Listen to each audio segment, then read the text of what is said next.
I'm also obviously involved with a lot of the discipline with the children.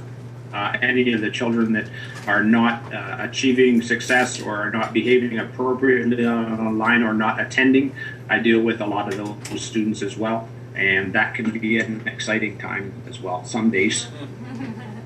So in that role, do you simply try to have a conversation?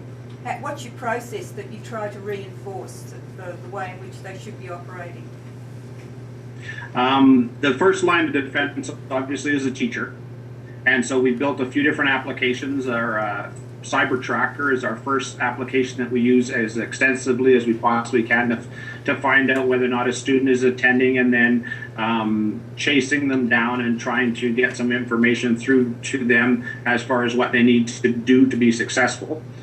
The teacher makes contact with that student. If the teacher is incapable of doing that, then we move off to the guidance counselor, and the guidance counselor then is the person who does the tracking, and that's Ryan.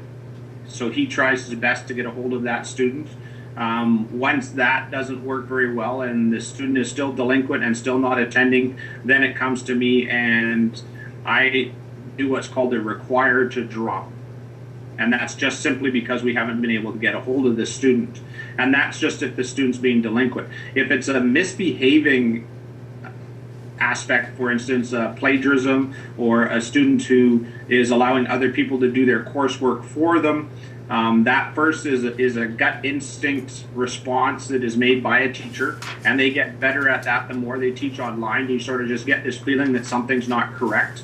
We're a little bit more diligent and a little bit more forceful when it comes to choosing if a student doesn't appear to be doing what they should be doing or is plagiarizing in some way. A teacher will automatically ask the student via email or via the discussion board or something in their course to explain to them what they've done in order to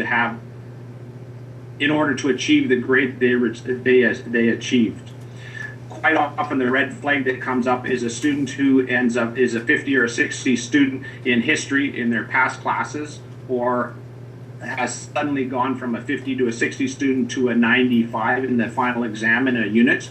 If that red flag comes up, then we sort of just ask them how they achieved such a huge range of success all of a sudden. That's done through a teacher. If they're still not satisfied with it, they will ask a student to come in and do the test right in front of them.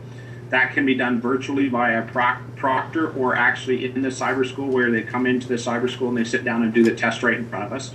Then it's my job then to sit down with the student, their parent, and the teacher and sort of moderate a discussion as to what happens now, and do they have to understand the seriousness of someone else doing their work. And we go through that whole process of counseling. And if at the end the student still doesn't understand that they've done something inappropriate, or is not willing to admit the fact that they've done something inappropriate, then we remove or suspend the student.